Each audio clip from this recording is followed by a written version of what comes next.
Welcome to the Commentary Magazine Daily Podcast. Today is Tuesday, September 16th, 2025. I am John Podhoretz, the editor of Commentary Magazine. With me, as always, executive editor Abe Greenwald. Hi, Abe. Hi, John. Social commentary columnist Christine Rosen. Hi, Christine. Hi, John. And the author of our cover piece in the October 2025 issue of Commentary, David is Goliath, and that's a good thing. Our senior editor, Seth Mandel. Hi, Seth. Hi, John. David is Goliath is an interesting subject matter for the fact that Israel has now conclusively begun an all-out ground offensive in Gaza City and has said in no uncertain terms that it will reduce the city to rubble if the hostages are not released, and it will destroy Hamas. By doing so, this is the last redoubt of Hamas in Gaza City, and everybody battened down the hatches because now we're going to have urban warfare images, and these are not going to be faked. If you have a major incursion of tens of thousands of regular infantry and reservists who are going to be using conventional weapons to clear buildings, destroy places, make the rubble bounce, blow up underground tunnels, all of that, there's going to be a lot of blood. There's going to be a lot of casualties, and nobody's going to have to be making up footage or inventing preposterous claims of famine and genocide. There is a war on. But they will. But they won't need to, is my point. Like, yeah, they will. Having had, no, but in other words, having had 2 years in which to make stuff up, now they'll actually have real footage of dead and bleed, people in horrible circumstances, as is always the case with street warfare, tragically. So that's why I say batten down the hatches. Already this morning, the UN, a commission, a group, an independent group commissioned by the UN Human Rights Council, the most disgraceful group pretty much of the last 50 years when it comes to human rights, chaired by the world's worst human rights abusers, run by the world's worst human rights abusers, has issued a report, unequivocally stating that, Gaza is a genocide. Just want to make a quick note here that Jonathan Lemire of MSNBC and The Atlantic, who's a nice guy, tweeted out uncritically and without any qualification a sentence from this report, which is like tweeting out a sentence on Jews by the Nazi propaganda arm run by Joseph Goebbels. And I say that without any effort at hyperbole. That is what the UN is toward Israel. That is what the UN Human Rights Council is toward Israel. That is what this commission is toward Israel. And so the idea that the Atlantic, run by Jeffrey Goldberg, would be quoting without any qualification sentences from this document is an intellectual, journalistic, and moral disgrace. Now, Seth, David is Goliath. Little back behind the scenes of how this article came to be. You wrote a blog post 6 weeks ago, sent it to Abe, as is your wont, and Abe said, "This is so fantastic, we need to turn it into a piece." And so we have turned it into this significant article that simply states, basically, why do we know the name of Goliath? Because he lost. Because he lost. Right. Because he lost. Why do we know the name of David? Because he won. Because he won. Because not only did he win, but he won a kingdom after that. Won a kingdom? Ironically, we know him because he was a king. The opening of the Pilgrim's Path to the temple and David's and the David's castle. What am I saying? Castle, like palace. David's palace castle. The path between David's palace and the temple was opened on Sunday, and the walk was taken by Secretary of State Marco Rubio on the path, this 3,000-year-old path. Um, and so the whole idea that Jews want American Jews and other liberal Jews want Israel to be the small, suffering, tough guy who sort of like desperately keeps himself floating above water and not be this weird combination of David and Goliath, which is to say, Israel will always be small. It will always be less sort of like numerous than its enemies and stuff like that. But it has to turn into Goliath in order to defend itself. Yeah, it has to be strong, and it has to, the story of David is a story where, he wins that one fight, but that's not the end of his, that would be a legend if it was just David and Goliath, and then he went back to being a shepherd, like some sort of Jewish Cincinnatus figure or something. But he went on to, it was clear at that moment that he was special, that he was a warrior, in shepherd's clothing, that he was, somebody who was going to do great things. And that was really the lesson that everybody around him took from that, which is that this guy is something special. And he did. And eventually, when he became king, he inherited, a divided kingdom, which he united. And he inherited the Jews' enemies, obviously, which he defeated, and therefore expanded the kingdom in most cases, the same way Israel has done in its brief existence, through defensive wars and fights that it was forced to fight, and just winning them. And so the idea of Goliath in people's minds is of like this really strong, lumbering giant. But the reason that Israel's enemies have such trouble with it is because Israel combines the strength of, a giant in the form of a nimble, quick-witted, shepherd warrior who knows that he has to keep moving to stay alive and always outwit the enemy and all that stuff. And the stories really are, one point of the piece is that people loved the idea originally, especially American liberals, of Israel as the underdog, because America loves an underdog.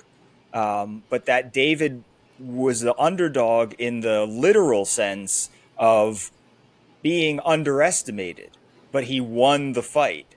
And it's good that Israel is strong, that Israel was underestimated, but it wasn't weak. David was underestimated, but he wasn't weak. He was strong, and he won. And that strength is inseverable from Israel's survival, right? You can't have Israel perpetually be a scrappy underdog, getting pushed up against the wall and finding a way, out of this situation to just barely survive by the skin of its teeth. In the real world, you can't survive that way. In the Middle East, especially when you have all these enemies, Israel had to be strong. It could not be this quirky underdog, scrappy figure that people loved to root for. It had to figure out how to be strong, how to be dominant, how to defeat its enemies, how to keep them at bay. And that was always the second half of the David story. You can't stop the David story halfway when he beats the giant. I've been so struck recently. Netanyahu has said or signaled in a few of his remarks just prior to the invasion of Gaza, saying a version of that, like we have to be independent. The world is turned against us. It's always been a version of that, but we've been told we're going to be further isolated, and that's fine. We will survive. We will have a way and a capability of continuing to protect our people and to ensure our borders. And some people are going to interpret that as him being, bloodthirsty warmonger.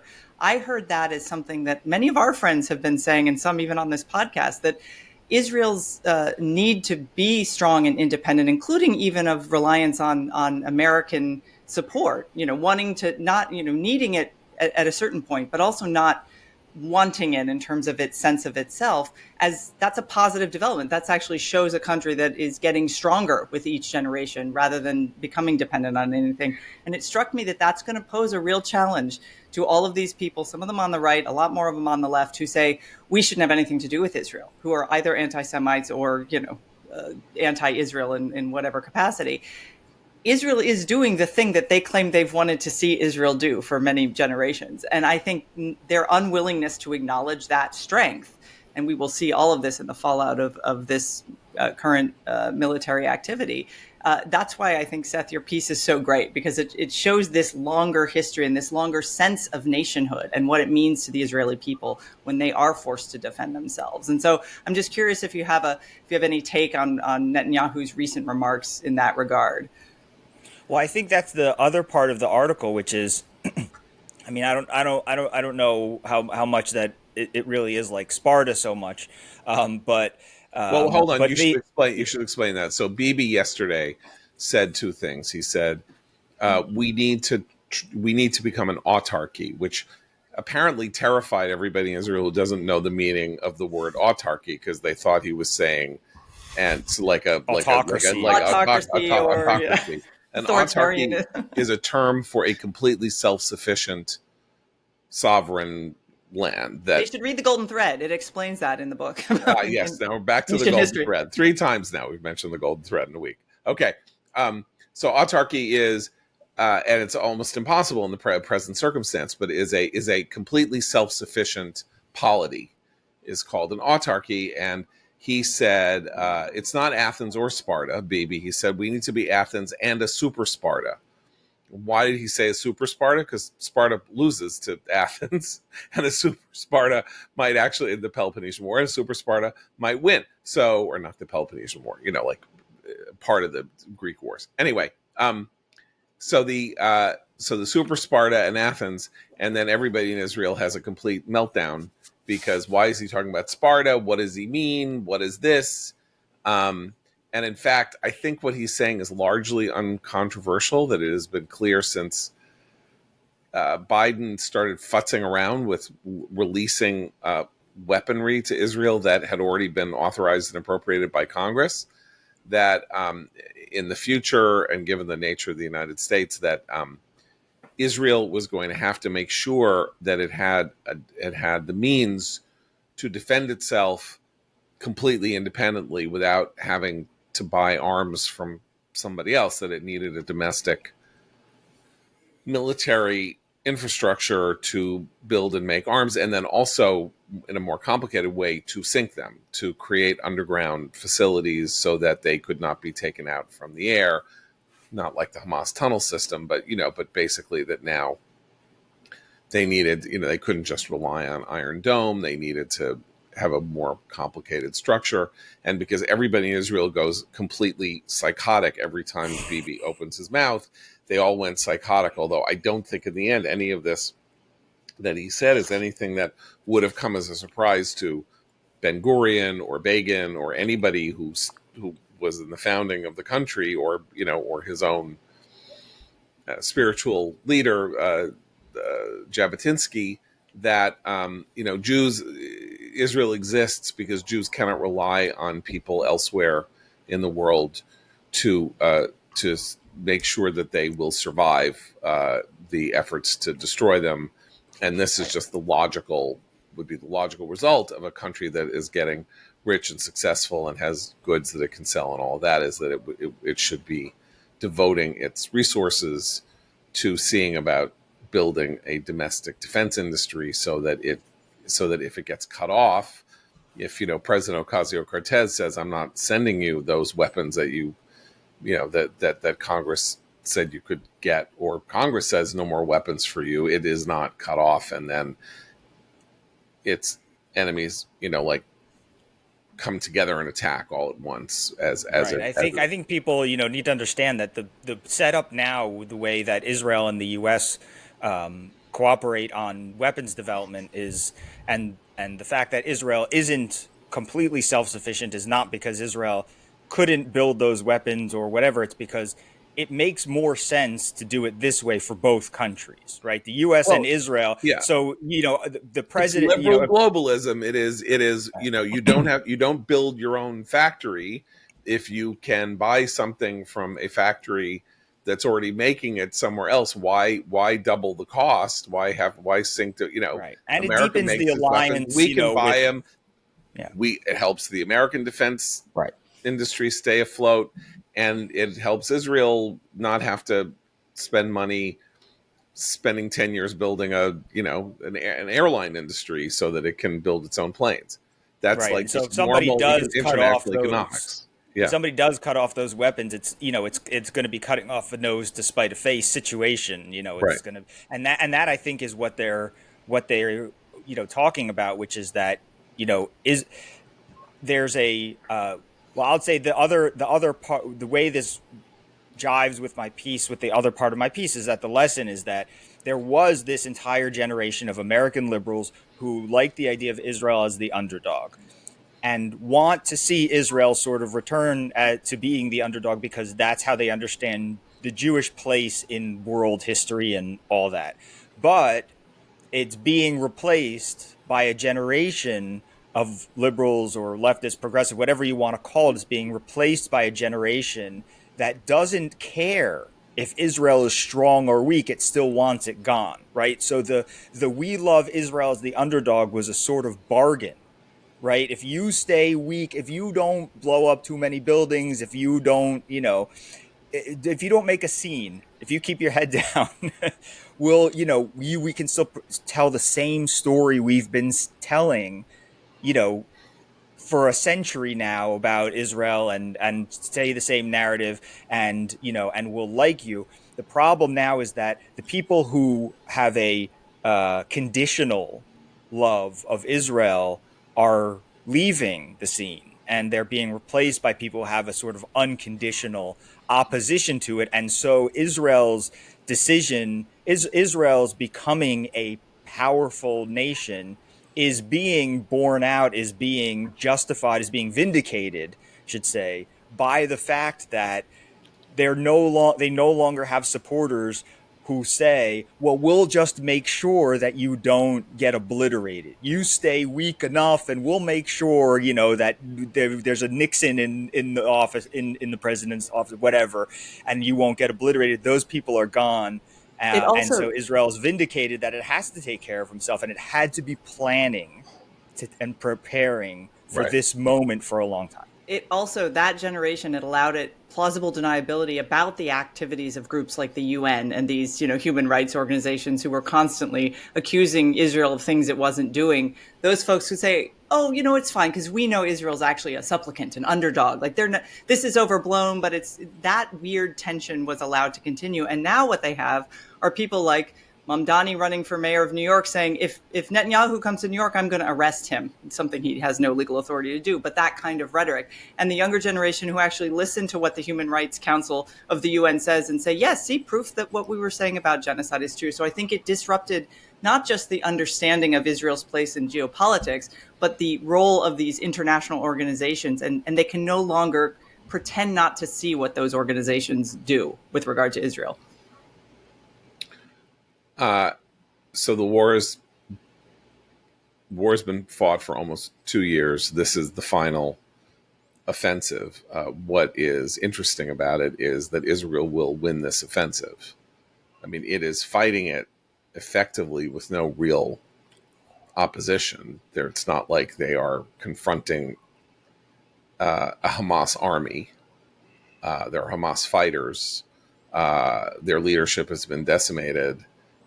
They know how to go and slaughter unarmed and defenseless people by breaking through fences and doing things, or taking people hostage, or breaking the legs of innocent Gazan civilians who are trying to get food from the Gaza Humanitarian Foundation. But there's no indication that they even know how to fight back in a street war, urban conflict, building by building. Israel will win. The question is what it will win and how things are going to look when it wins and how long it will take. And there is still hope, I gather, from the way the Secretary of State has spoken in the last couple of hours and a couple of other things, that the relentlessness of the Israeli push over the last 12 hours might break Hamas and have them release say uncle, just to stop it, and then send the hostages home. And if I just was also from listening to Rubio yesterday. We were speculating a little bit about, because there was a lot, people wanted the story to be that the Trump administration and Bibi weren't on the same page, or maybe they weren't, or they're listening to Rubio yesterday. It sounds to me like they are on the exact same page. If there is either a sort of absolute deal for every hostage, living and dead, no more Hamas in armed or in power, or total military defeat. That's it. We've come to the end. The U.S. and Israel are on the exact same page on that. The only thing that we've heard definitively from the administration that and from Trump, and he said it yesterday again, is that's it on Qatar. No more attacking Qatar. No more. Now, I don't think, my guess is that there's no reason to attack Qatar, that whoever survived the strike, the Israeli strike, is gone from Qatar and maybe in Turkey or something like that. But I somehow doubt that unless they're like grievously wounded and in somewhere and can't be moved, that they haven't left and gone somewhere else. So Israel, though Bibi has said no one has safe haven and we'll hit Qatar if we have to, Trump has said no more, and I doubt it. That sounds pretty definitive, and I doubt that they either have to or will, at least under these current circumstances, about this particular action. So that would really be the only division. Moving on to the Charlie Kirk story, we can go 50 different ways here, but there is a sidelight that is actually a sidelight in the story that is connected to the larger story of the response in the United States. And it is this bizarre rearguard action by what people have increasingly called the woke right. And increasingly, the woke right seems to be defined as a term by its anti-Semitism. That's, say, if you were trying to figure out who belongs in the woke right, the issue that seems to be the main collective focus of this group that is outside of MAGA or to the right of MAGA is, aside from we need to do everything we can by any means necessary to stop the left, and anything we do is justified, is their hatred of Israel. So that's Tucker Carlson, Candace Owens, Ian Carroll, who is some foreign-sponsored Twitter person, all the people that Tucker has on his show, and the fight that is going on, and that shamefully Vice President J.D. Vance guest hosting Charlie Kirk's podcast yesterday allowed Tucker Carlson to come on to continue to proffer, is that implicitly that Charlie Kirk was only talking Zionist in the last months before his death because he was under immense pressure from secret marionette-like funders who were threatening his and Turning Point USA's financial well-being. Ergo, the protocols of the Elders of Zion, a meeting to crush dissent from the bound of because Tucker Carlson said, when Bibi Netanyahu said, expressed condolences to a friend of Israel, Charlie Kirk, that he was doing something disgusting by suggesting that Charlie Kirk was loyal to Israel or something like that. People then surface 50 quotes from Charlie Kirk over the last 3 months saying, I will always stand with Israel. I defend Israel. I am with Israel. You have to stop attacking Israel. Candace Owens seems to have gone insane or is sick for the way she talks about Israel.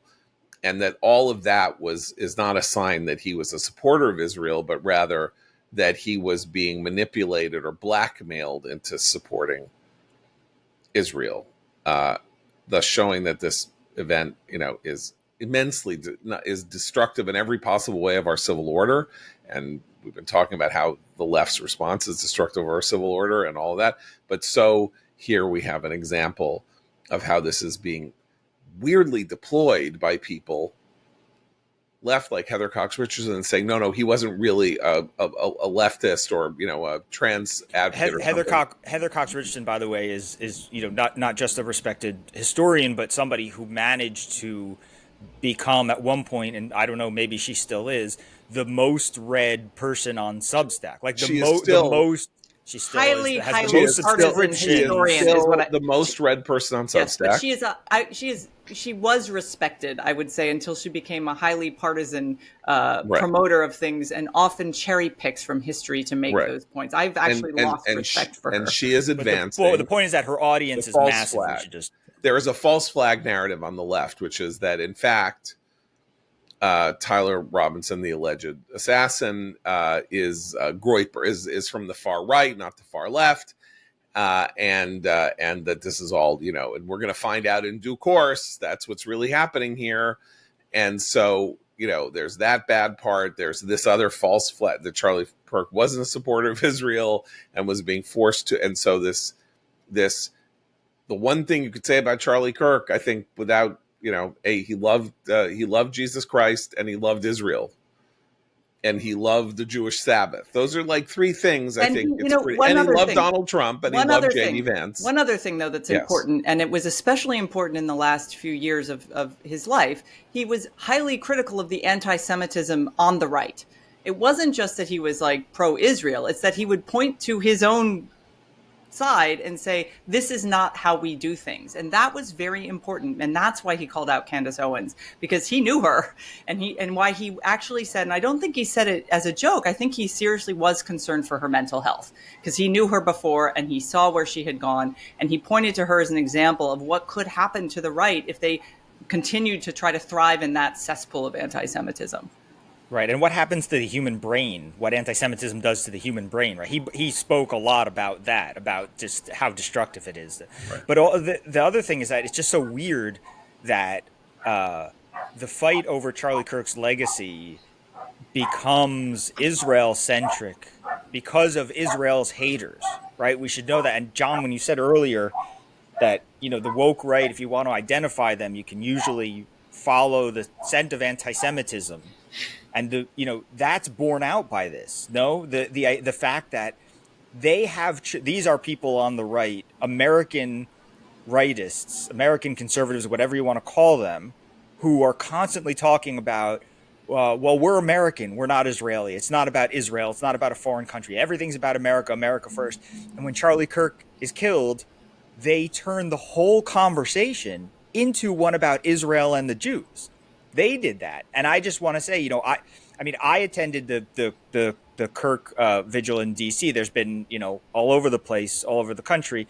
But one of the things that was, this was the DC one at the Kennedy Center on Sunday the Kennedy Center, and so there were, members of Donald Trump's cabinet speaking and all that, and Mike Johnson, the Speaker of the House. It was an interesting set to see what people had to say, and at that, nobody said anything about Israel. Because it wasn't about Israel. It was about Charlie Kirk and his life. And the people who knew him got up and spoke about Charlie Kirk. Nobody mentioned Israel positively or negatively. Erica Kirk, they didn't strain to make this about it. Yeah. And Erica Kirk, in her astonishing video eulogy for her husband, did not mention Israel. This was not the focus of his existence. This was one of 15 different issues that was of interest to him. He mentioned it when people came up to the mic and said, I have a problem with you because you support Israel. Right. And don't you know that the Jews are this and the devil and this and that and that? Yeah. And then he rebutted it.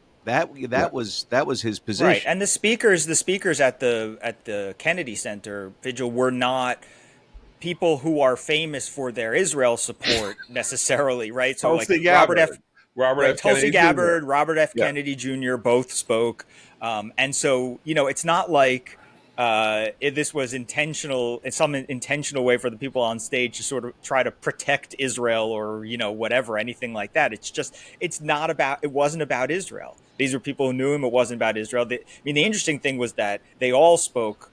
Nobody really said anything about this being a war. Nobody said this is a war and we're going to go get them. And, in fact, they were, it was sort of the peacenik part of the administration that spoke at this event. Robert F. Kennedy and Tulsi Gabbard. Tulsi Gabbard said, somebody came up to her and said, "What do we do now? Because Charlie tried love and it didn't succeed. So what do we do now?" And Tulsi said, "I told this person, no, it did succeed.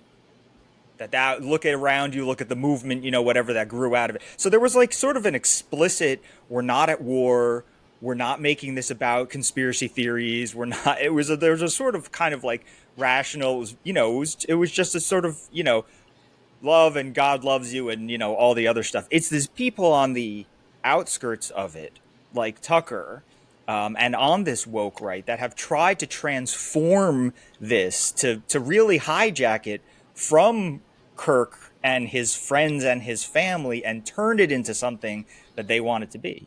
Here's the thing about this, because Tucker would be on the outskirts, except for the fact that he's got this relationship with the vice president. This is, to me, the most disturbing part of all this. Tucker has been very critical of Trump at this point. He's been critical of the administration's moves. He's gone into deeply strange territory regarding Israel, the Jews, and beyond on a great many things. This Vance-Tucker thing is extraordinarily concerning to me. And I'm trying to figure out where it goes, how it lasts, if it lasts, and if it does, what comes of it. Because this is a minority opinion within MAGA. Mainstream MAGA, let's just call it that, is not doing any of this. Who is the most prominent supporter of Israel in the United States? Donald J. Trump is the most prominent supporter of Israel in the United States. So saying that MAGA is against Israel, MAGA is Trump. The point here is, and it's important that you mention this in relation to Vance, is this is a fight about the future. It is not a fight about the present. He's trying to co-opt his potential critic, I think, is why he had... Co-opt his critic, co-opt his possible running, someone who could run for president, or, and hear me out here, one of the arguments that I made when Trump arose, and there he is, and he's got 20% of the primary vote after 2 weeks in 2015, announcing when we thought he was like a freak outlier candidate. And there he is, like leading the polls in the Republican primary is, he has been spending years under the radar, making connections to what I called this conservative proletariat voter, the UFC, the Alex Jones listener, the mixed martial artist, the wrestling people and the beyond wrestling people and all of that, go appearing at wrestling matches, going on Alex Jones's show, going on other radio shows you've never even heard of all across the country, building this network of support that was invisible to the mainstream media and to mainstream Republicans. And that was what gave him this. You called it like an alternate pop culture. Yeah, this kind of alternate pop culture that we didn't. And, alternate pop cultures are what America is like now. An anime movie just made $70 million at the box office last weekend. And my guess is that 80% of people don't even know what anime is. But it is now like a dominating feature of the culture. That's how our culture works now, is that things are so siloed that intensity can overcome raw numbers and all of that. Okay, so Vance is cultivating Tucker based on some version of the Roger Stone Trump theory that there is political gold to be mined from the people who are considered out of the bounds of proper common discussion. And that's, even though he's successful and famous, that's who Tucker is. Who is he uniting with his podcast? People who think that, they're UFO, it's Alex Jones, right? Because it's UFOs and demons and supernatural effects of our daily life, conspiracies involving health, and this revision of American history and world history, according to which Churchill is the bad guy, and the Nazis really weren't so terrible when they didn't really mean to, try to destroy the entire planet and impose a 1,000-year Reich and all of that, and that there is this world of, let's say, in the United States, 10 million people or 12 million people or 15 million people who are particularly susceptible to this kind of thinking. And if you could get them all to the polls for you, and if you could register them and get them to the Republican primary polls, you would have a real leg up. And I actually think that's pretty consciously what J.D. Vance is doing. Okay, but to tie this to what Seth was saying about the vigil, and not just the vigil here at the Kennedy Center in D.C., but all across the country that these vigils have been held, including in Beverly Hills of all places. I saw somebody sent me a link saying, "Can you believe this?" The point is that I think that's a stupid gamble for him to make, because those fringe people will always be out there. But you know who he really does need to collect are a lot of the people who voted for Trump the second time, who actually aren't super political. What they connect to when they saw what happened to Charlie Kirk is also what happened to Irina, right? The Ukrainian immigrant who was stabbed to death. Those are the things they're connecting. They are not political people. They might not even follow political news. They're not active on Twitter or any of these social media sites. They get Facebook jokes from their relatives. But when she was killed and then he was killed, that connection was made for it's not pejorative, but for normal people who don't follow politics like we do. And they looked at that and they said, something's gone terribly wrong in our country. And we think most of it's coming from one side of the aisle.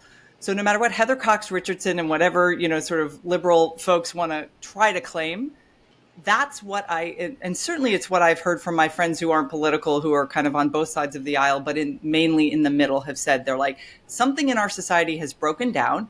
And when we ask for answers, there's one whole side of the aisle that says either you didn't see what you think you saw, or they say, well, actually, because of racism, this, that, the other, we can't do anything about it. This is just how the world works. And those voters would turn out for a successor to Trump if the message was to them about order, about restoring some normalcy, about trying to understand why so many young men are picking up rifles and shooting people because they don't like what they say. That is, I think, what a lot of Americans are really deeply concerned about. And if Vance wants to run after anti-Semites like Tucker Carlson, good riddance. Let him. He will not win. The danger is that in an atomized atmosphere, I'm now talking only about the Republican Party's contestation of the future after Trump. In an atomized situation, building a weird coalition of outsiders may be sufficient unto the day to get you to the 22% that beats somebody else's 18%. Vance, obviously, in these polls that are being taken that are meaningless now, is, in the high 50s when you ask who you want to succeed Trump, and Rubio's at 18 or something like that. Like that's the kind of division that's there now. Vance is obviously, like all vice presidents and like all such people, in a pole position if he doesn't screw it up, or if the world doesn't turn against, including the right, doesn't turn against the Trump administration, which could happen. It is a second term, even though it feels like a first term. And, things happen in midterms and after midterms, and the economy, let's not forget the economy and other stuff. And people do turn on popular parties. Their own parties do turn on popular presidents. Like the Republican Party turned on George W. Bush, who was wildly popular, got 93% of the Republican vote in 2004. So, it happens. It could happen to Trump. It does seem to have a unique, connection to his voters, but we don't know yet. But that is the danger, is that, and of course, empowering them and making them feel empowered is the Plato's Cave effect. If they feel empowered, they are empowered. If other people think that they're powerful, the woke right, then they're powerful. It's all a question of of subjective analysis. So that's the fear, and that's why I think Abe is right to find it extraordinarily concerning that J.D. Vance didn't have Ben Shapiro on the Charlie Kirk podcast yesterday. and he didn't have on, I don't know, I'm trying to think of some Christian broadcast, somebody who would come on to talk about his Christian message, or, the family message or something like that. He had on the most controversial person on the right to be his co-eulogist.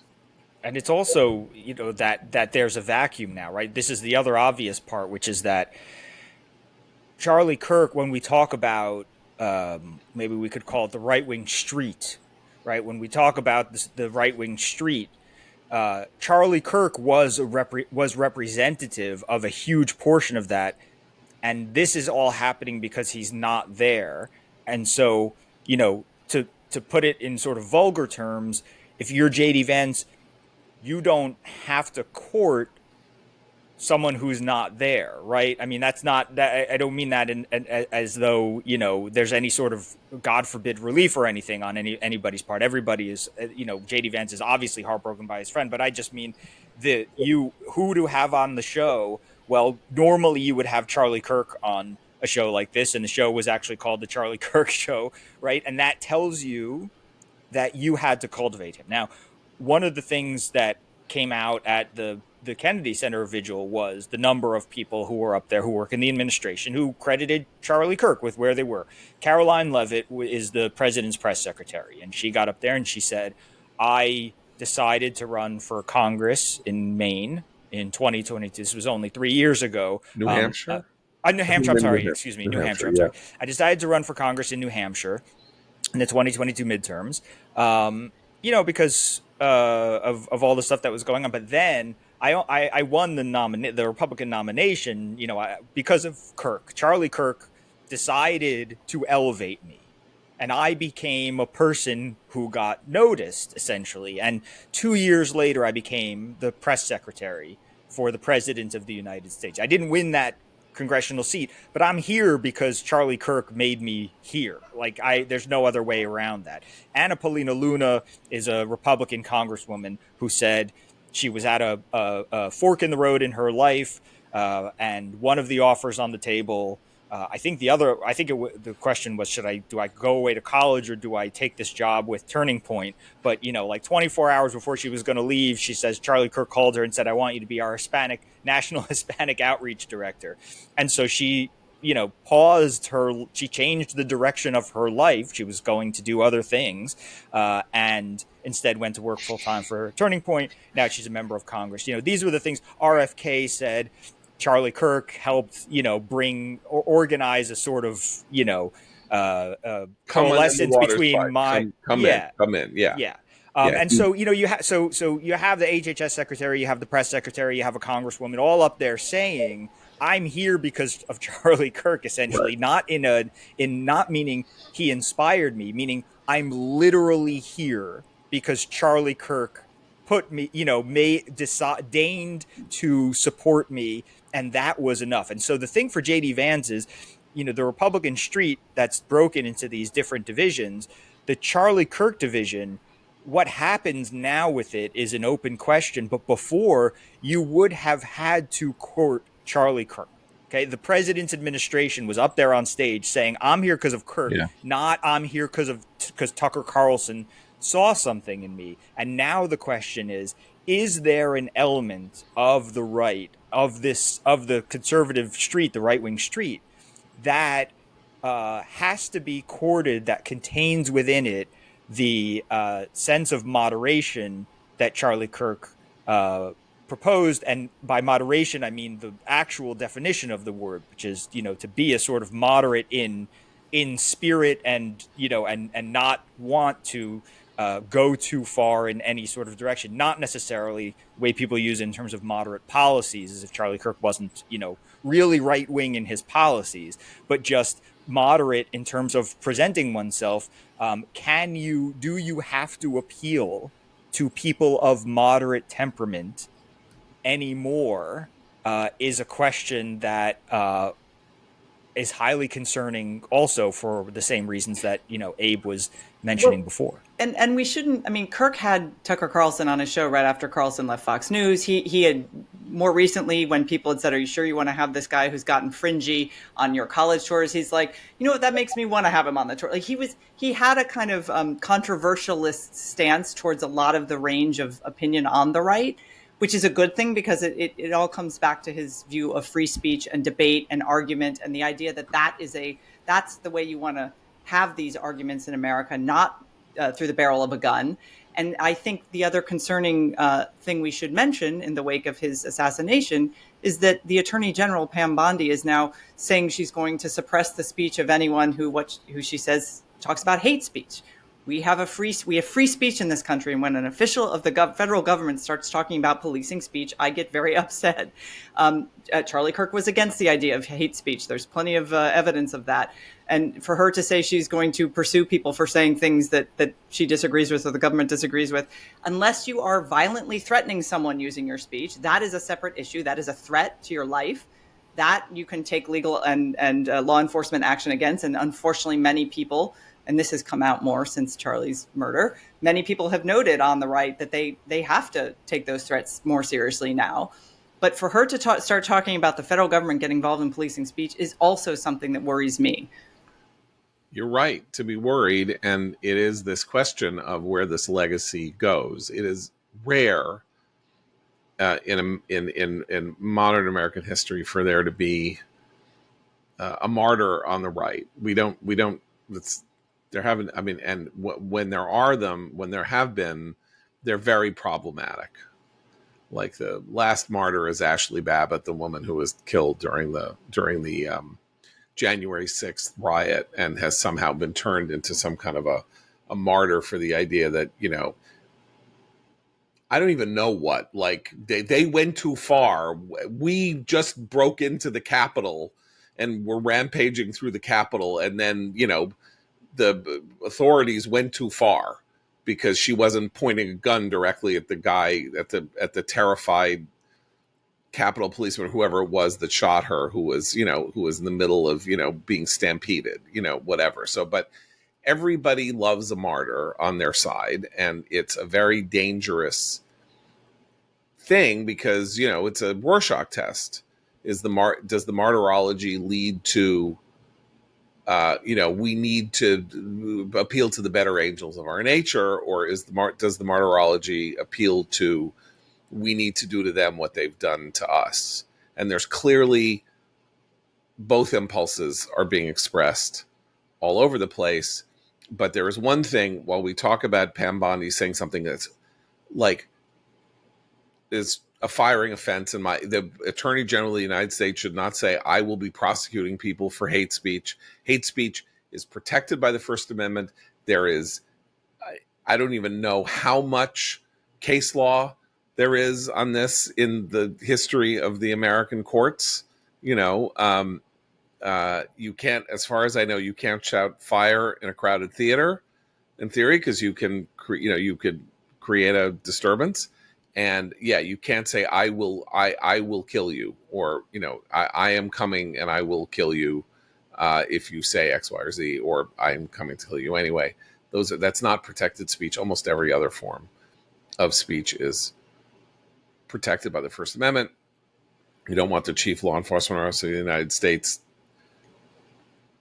advocating for something that is, settled everything, particularly when people on the right are talking about how, in Europe and elsewhere, including J.D. Vance, by the way, that Europe is going the wrong way when it comes to speech, that people in Britain are being prosecuted for simply saying things like there are too many Muslim immigrants in our country, or that kind of, or putting something on Twitter. Retweeting someone who posted that statement. Right. I mean, it's horrifying to read about and think about, and he was right to highlight it. And now, the Attorney General is saying it. That's really, really, really bad, and it's a sign that these things can go in any direction if you're not careful.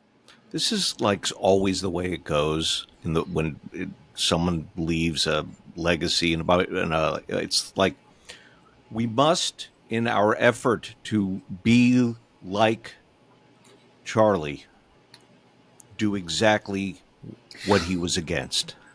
It's like it's a very common kind of impulse because you get the cover of the person's ideology and intentions, for you to then you can then bend that to into something distorted into your own into your own ends. Yeah.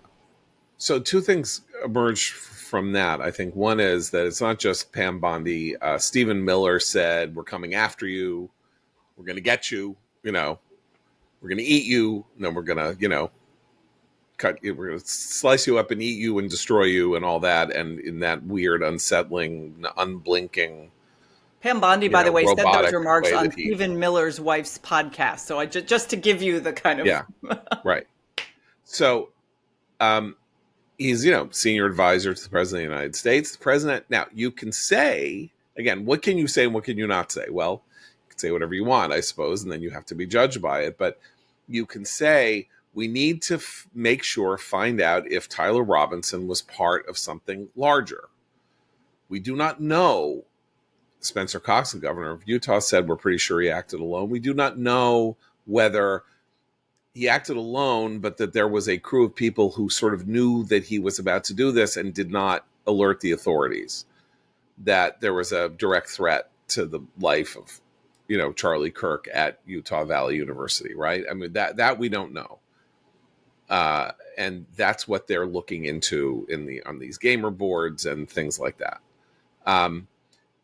But it's one thing to say we need to find out whether there was active participation in either the assassination, lead up to the assassination, or in helping or trying to help Tyler Robinson evade justice after the assassination, and saying people who think like him need to be investigated. All people who think like him need to be investigated. I say this having said yesterday that do we need to take seriously a look at the question of the connection between trans people, mental health issues, and crime? I do. But that's also not a speech issue. That's a behavioral issue, or actions, not words issue. So that's number one. Number two is the question of whether or not the people who are collecting information about people who celebrated Charlie Kirk's death, giving it to their bosses and then trying to get them fired, whether that constitutes a form of cancel culture that the right was so heatedly upset about in the wake of, the wake of everything from 2015 onward, particularly, George Floyd and all of that. And it's not, because cancel culture was a way of taking conventional ideas, declaring them out of bounds, and then making examples out of people who held them. That was what we meant by cancel culture. Do you think marriage is between a man and a woman? You should be fired. Do you think that boys shouldn't play in girls' sports?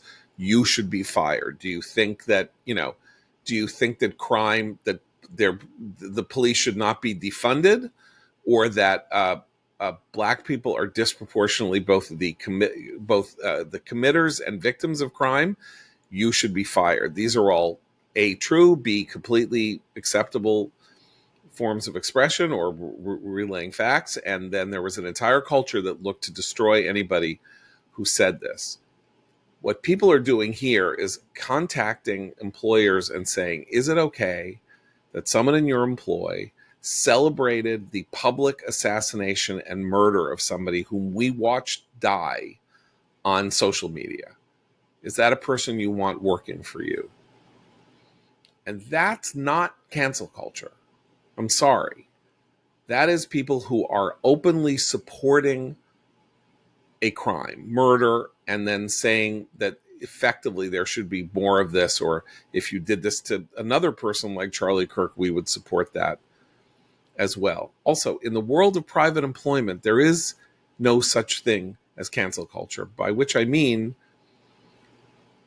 you work for somebody, and unless there's a union contract, that makes it very difficult for you to fire that person works at your sufferance. Which, Somebody by the way, comes is in- why a lot of the school teachers who are in teachers' unions have only been suspended for praising assassination and not fired. Right. But when Karen Attiah of the Washington Post says white men are evil, and he basically retweets something that says he got what's coming to him, and then she gets a letter from the personnel department saying you have immediately been you are dismissed as of now. Do not say that you represent the Washington Post in any way, shape, or form. Goodbye. It's been 11 lousy years, and go be on your merry way. And she's shocked. She's shocked. Fabricated a quote. She also fabricated a quote. Right. She quoted a fabricated quote. Right. She promoted or popularized a fabricated quote. Yes, and refused to acknowledge that it was a fabricated quote. Yes. Right. Okay. So the Washington Post can fire anybody it wants.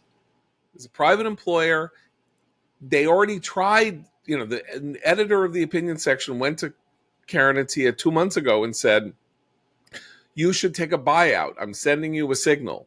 Take a buyout, which is a message to anybody that if you step 1 millimeter off the derech, as we say, you will be, we're getting rid of you. So do yourself a favor and get paid 2 weeks for every year you worked here for free and go find something else to do. And she didn't do it because she thought that she was immune. That she wanted martyrdom. No, I mean, that's possible. No, I don't think so. Not from the way she's been behaving. Immune for more than a decade. She was immune. And Adam Rubenstein, our friend, has a fantastic piece at the Free Press, which he says Karen Attiah was one of the people who wanted me and helped get me fired at the New York Times for the sin of commissioning and publishing the Tom Cotton op-ed in 2020. And I don't think she should be fired, he said, because I don't like people but she should never have been hired in the first place. And she had every reason to believe, based on her prior conduct, that she could say or do anything. That's who she was. She was a purveyor of hate against white men. And that was fine for the Washington Post until things got too hot. And that's not a good enough. Now, but I disagree with them because I think the Washington Post should be able to fire anybody. And I'm glad that she was fired. Christine's written extensively about Karen Attiah and for us and for her disgusting, disgraceful, repellent, and abhorrent views that she is free to express. Free speech means you can say anything you want. It doesn't say you can say anything you want on someone else's dime. It doesn't say you can say anything you want on someone else's newsprint or on the website that somebody else pays for. You can say anything you want. That's the danger of Pam Bondi, who is saying, you know what, maybe you can't say anything you want. Right. If the government had pressured the Washington Post to fire Karen Attiah, we would be defending Karen Attiah as well. Right. Anyone should. Right. Yes. Okay. So we should also, by the way, just mention in explaining how Karen Attiah sees herself and this whole situation, that when she wrote her first person account of what happened, she used a photograph of herself, a professional photograph of herself dressed as the Statue of Liberty, holding a torch as the Statue of Liberty does, but the torch was a rolled up Washington Post print edition that had been set aflame, and she was wearing a kind of face gag that was a flower gagging her mouth, and she was standing in front of the Washington Post offices. So there's a perception and reality thing here, but it takes a certain kind of person to be prepared immediately. Now is when I throw on my Statue of Liberty dress and hold up my my flaming Washington Post in front of the Washington Post. But also that, the hypocrisy that Christine was talking about. That's you're either a gagged Statue of Liberty or you're not. But if you're a gagged Statue of Liberty, then you're not trying to get Adam Rubenstein fired. Yeah, you can't for commissioning an op-ed. You can't be Torquemada and yes. and Sidney Carlton. Like you can't be you can't be also being marched to the guillotine by the Jacobins and be the Jacobin. I mean, you get good luck to you. I mean, eventually, of course, if you're a Jacobin, you do get marched to the guillotine. That's part of the story here, perhaps. But yes, the tumbrils roll for them all eventually. That's the lesson. There we go. Okay. So just in closing, news came as we were taping this that Robert Redford has died at the age of 89, and he represents easily the biggest. He was easily the biggest star of my lifetime, by which I mean in the time when Hollywood was still the star factory and the person atop the food chain in Hollywood was the most, I don't know, exceptional person in showbiz in America. Robert Redford held that position probably for 20, 25 years, and in a very interesting way, because he didn't make a lot of movies. And so the movies that he made were an event. He didn't give a lot of interviews. He was very mysterious.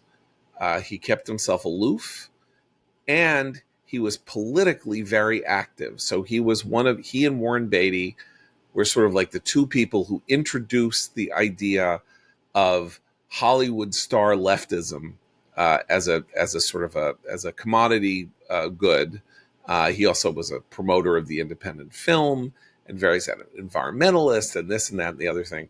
But, it's funny because he still maintains this in death. Like the name Robert Redford has a strange, elevating valence.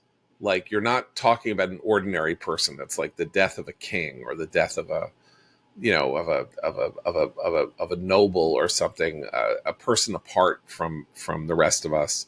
And that's the total difference between stardom now and stardom then, which is stardom now is you're on Instagram 5 times a day, you're doing little stunts, you're dropping music at 12 o'clock at night, you're marrying the tight end of the Kansas City Chiefs, you're constantly trying to keep yourself at the center of public attention. And stardom in Redford's era was about holding yourself aloof and sort of dropping in and out at moments, and that the impact of scarcity. It's like diamonds. When diamonds were scarce, they were really expensive. Now you can get a lab cut diamond, and diamonds are not the same thing that they used to be. He just had this amazing presence, amazing power as a figure, as a not particularly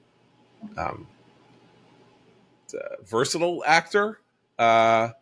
Just he was himself in everything that he did, and that was something that everybody wanted to see and could not get enough of. And he made sure they could never get enough of it. And that reticence, that conscious, well-designed reticence, simply doesn't exist anymore, and we're probably the worst for it because it's just like awash in all of these pseudo stars and fake stars, and can I add something to and sort of make it the recommendation? Yeah. If one of the most popular GIFs or GIFs, depending on how you pronounce it, on social media, which is a looping video. I don't think I still have to define it, do I? But anyway, the looping video is of Robert Redford in Jeremiah Johnson, where he plays a mountain man. Yeah. This is the Mountain Man movie. So when you think of Mountain Man, for a long time, Jeremiah Johnson was the sort of reference point where he looks over his shoulder, he looks back over his shoulder at the camera, and he smiles without, a toothless smile. He just sort of smizes, whatever you want to call it, and nods. And this GIF is like, it's kind of like the Jack Nicholson nodding GIF. People use it when they want to congratulate somebody on a good line or something.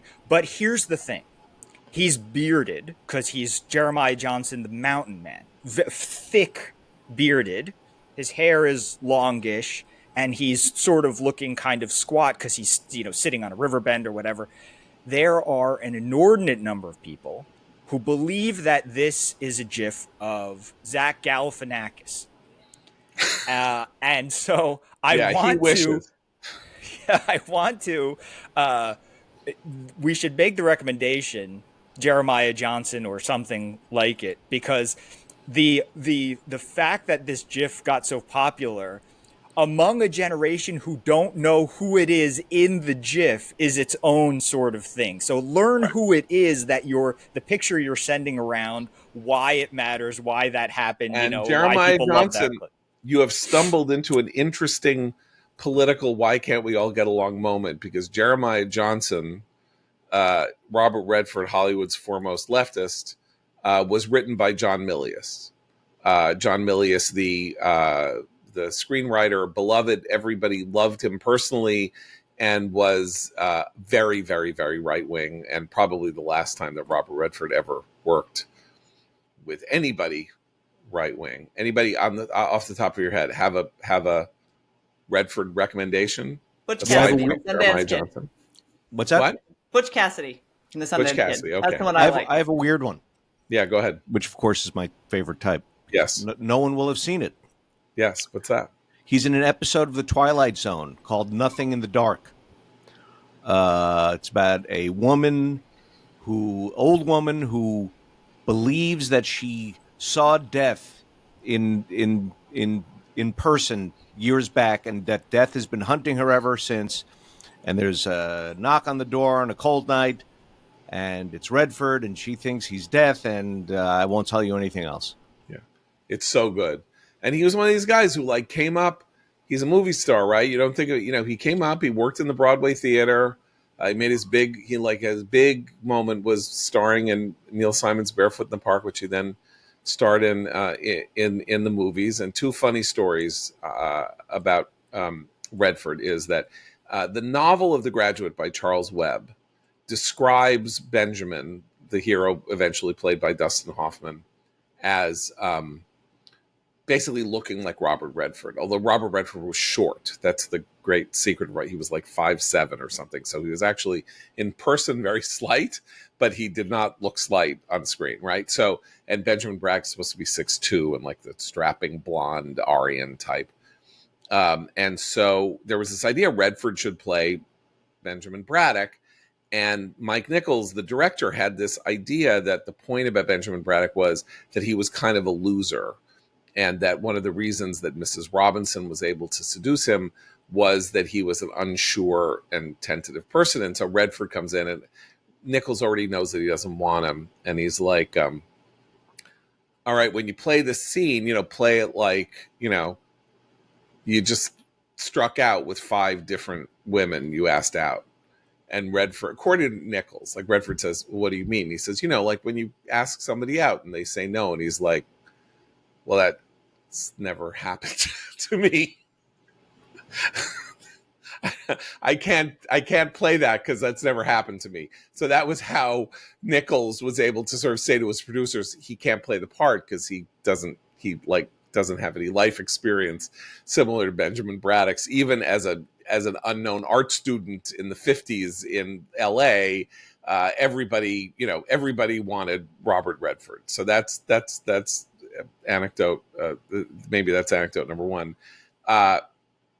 The best movie that he ever made, in my opinion, is a movie in which he is really a supporting player, and that is The Sting, because the dominating performance in The Sting, which is one of the best American studio movies ever made, is Paul Newman's as the guy who comes up with the idea for the con that will be the revenge play against this remorseless psychopathic criminal, and Redford is his sidekick. And Redford did not like being a side. Never again really played a sidekick, or when he did, it was Hoffman was his sidekick in All the President's Men. But if you have not, and amazing numbers of people, as far as I can tell, have not seen The Sting. The Sting is one of the most sheerly enjoyable movies ever made. It is a joy from start to finish, with one of the best executed plots you have ever seen, and that's probably his high water mark on screen. So We'll be back tomorrow. For Abe, Christine, and Seth, I'm John Podhoretz. Keep the candle burning.